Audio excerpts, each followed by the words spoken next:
Assalomu alaykum, hurmatli televizor ko'rguvchilar. Yaxshimisilar? Dunyo Uyg'ur qurultiyi Tor televiziyasining kunlik xabarlar programmasiga hammanglar xush kelibsizlar. Men riyosatchi Iftixor Abdurashid.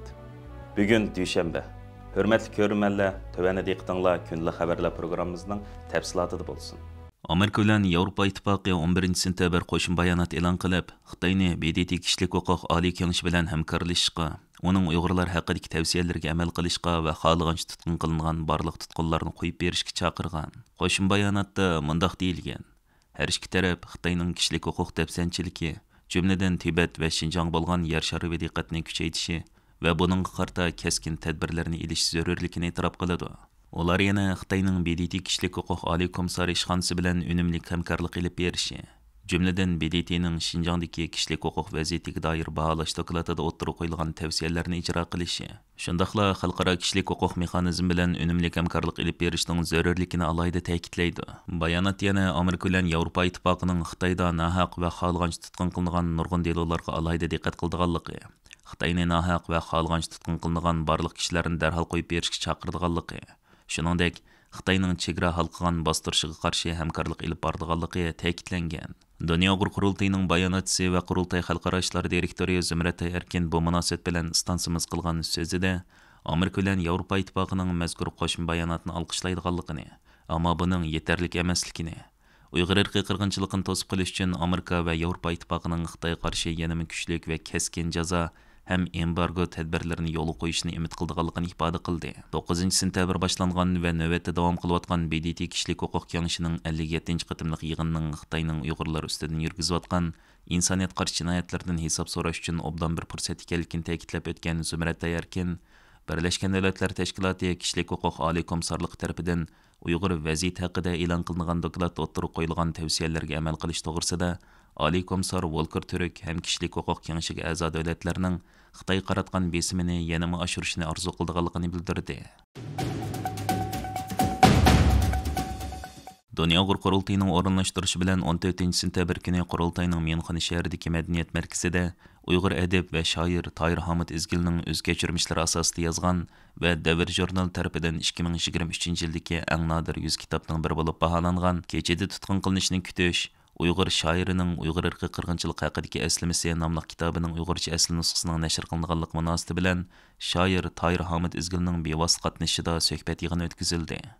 Dunyo Uyg'ur qurultiyi tadqiqot markazining mudiri, elga tanilgan pedagog Abduli Ayub apandimning riyosatchiligida o'tkazilgan va Myunxen shahridagi bir qism Uyg'ur jamoat qatnashgan mazkur suhbat yig'inining amaliy ahvoli Dunyo Uyg'ur qurultiyi televiziyasi tarafidan Dunyo Uyg'ur qurultiyining Facebook sahifasida naq maydondan bevosita tarqatildi. Shoir Tahir Hamid Izgilning vatan ko'z kechirmishlari haqidagi ichinishliq va jonliq bayonlari yig'in ahlini cho'nqur ta'sirlantirdi. Suhbat yig'ini Dunyo Uyg'ur qurultiyining sobiq raisi va shoir Tahir Hamid Izgilning 30 yillik tonishi Dolqin Isa apandimning ichilish nutqi bilan boshlandi. Bugün bu sorunumuzga, bu meclisimizge hoş geldinler. Hürmetli iki mehmenimiz var. Köpünlarla tanıştık olan Tahir Hamid yüze şair. Vatanimizde nurgun şiir kitapları çıkan ataklı şairlerimizden birisi. Şundakla film rejisörü. Yık filmlerini işleyen vatanda 2017'de çok tutkun harbisida vatandan ailesinden geçişi mecbur olup bazen Amerika'da ayalı ve üç babasıyla Amerika'da yaşaydı. Biz Tahir'ler 30 yıllık bir saptaşlarımız var. Tahir 1987 yılımızda değmene Milletler Üniversitesi'de 90 yıllardan başlayıp ben 88 bizim mektepten ilgiletti 90 yıl Beijing okuşu kaldık şu yaylardan başlayıp 30 yıllık aşı Milletler Üniversitesi'de bula futbol komandalarını uğurlaştırdık Noruzlar'ın kralıklarda ve şu faaliyetlerde birliğe işi faaliyetlerini kılasındır. 92 yılı mektebini tüyütüp Beijing'de hizmet kılıp kaldı ki ürümçülü vatanımız kayıttı. Yani filmlerini işlep turmuladı yaptı 96. yılda 98. yılda 2 yıl çetelik çıkılan vaxtıda çetelik bağlanan unsurda aşağı bir tarihi hikayesi var. Hem de tarihinde Vesselma kitabını okumayızdaki Karın Biriz'in anlamlar. Abdülay Ayıp anlanabilirse Uygur tilcisi, Uygur ana tilini kudret buluş için köp fidakarlık gösterken turmuladı yapkan 2015 yılı çıktığımızda 16 var. 15 yılı vatandan ayrılgan kişiler Xitay torunlarında zindanın azaplarını baştan göçürgen ve çetlere çıkan yüzü köygen sergüzleştirilen xalqarada Uyghur erkek qirg'inchilikni anlatışga teşkil etken bizim pidaka camiçilerimiz, septaşlarımız, dostlarımız, bilim adamlarımız Tahir Hamid'in keçide tutqun qilishni kutish degan kitob ingliz chiqqan avval Penguin nashriyotida butun dunyoda tanınık. Hozirgacha 15 yilga tercüme qilindi, germanchasini chiqdi. Biz Berlinga edebiyat festivalida taklif qilingan bir qancha kunlik programni yani tugitib bugün bizim merkezimiz geldi, Türkiye'ye geldi. İşte Tunçima kitabının Uygurçası yüzü hazır köydü bizim işgalinde. Yüzümü köymegen kolda tutup şunu bugün bu kitabını hakkında sohbetlerimiz oldu. Abdülhamid'in sualları oldu. Hakkayısınların sualları olsa ondan cevap verdi ve kitabını imzalaş programımız oldu. Allah kitabını elip yazıcımızın imzalarını basanlar yaş buldu.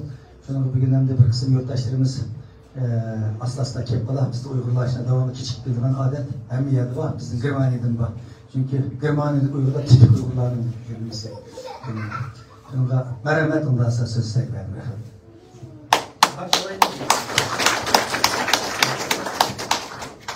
Assalamu alaikum kadirli yurttaşlar. Emmanglarınki keşkına hayırlık olsun.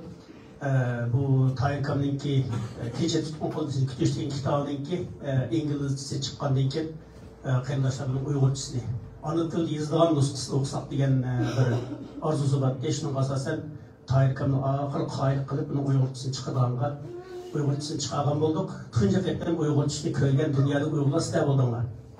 Ondan tunji qatam uyg'urchasini taqib murosimi dal shu Myunxendagi markazimizda bo'ldi.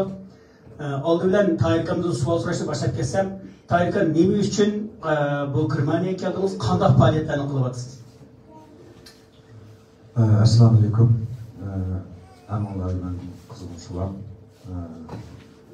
Bu bay dolkun da belkendek bizimki dolkun bilen, Mahir'e bilen uzun yıllık kaynasımız var. Dağın toyunu doğruş mektepte kılgan bize geçerler.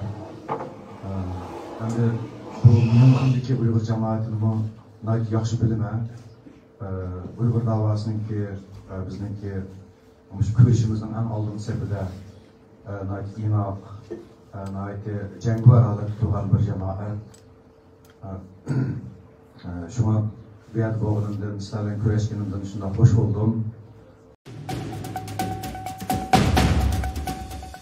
Yaqında Amerika Vatan Xavfsizlik Ministerliği qarar chiqarib, Uyg'urlarning majburiy emgakka chetishlik ekanligi aniqlangan 5 Xitoy shirkatini qora tizimlik elib, ularning mahsulotlarining Amerika bozoriga kirishini cheklagan. Mazkur qora tizimlik elingan shirkatlar Qashqar qurilish injenerlik cheklik shirkati, Qomildagi Xinjiang Tingshan magniy mahsulotlari cheklik shirkati va Serak Topa magniy texnika guruhi qatorliqlarni o'z ichiga oladi. Amerika Vatan Xavfsizlik Ministerligining ministri Aleksandro Mayorkas bayonotdagi so'zida mundaq degan: "Bugungi qarorimiz Uyg'ur majburiy emgakining oldini olish qonunini ijro qilishimizni kuchaytirdi.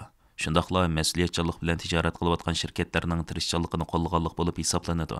Biz Uyg'ur xalqi va ziyonkashlik uchirgan boshqa gruppalarning eksploatatsiya qilinishi va xo'rlanishiga qarshi turish, shundaqla erkin va adil bozorni qo'g'dash uchun bu qonunni butun kuchimiz bilan ijro qilamiz.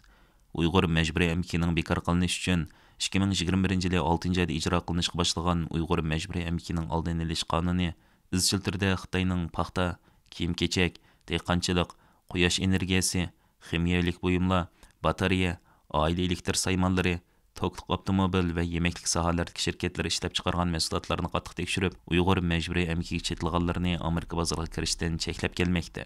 Hurmatli ko'rmanlar, yuqorida diqqatingizga kunlik xabarlar programmamizning tafsilotini sundik. Keyingi qitimliq sonimizgacha ko'rishguncha omon bo'lgaysizlar.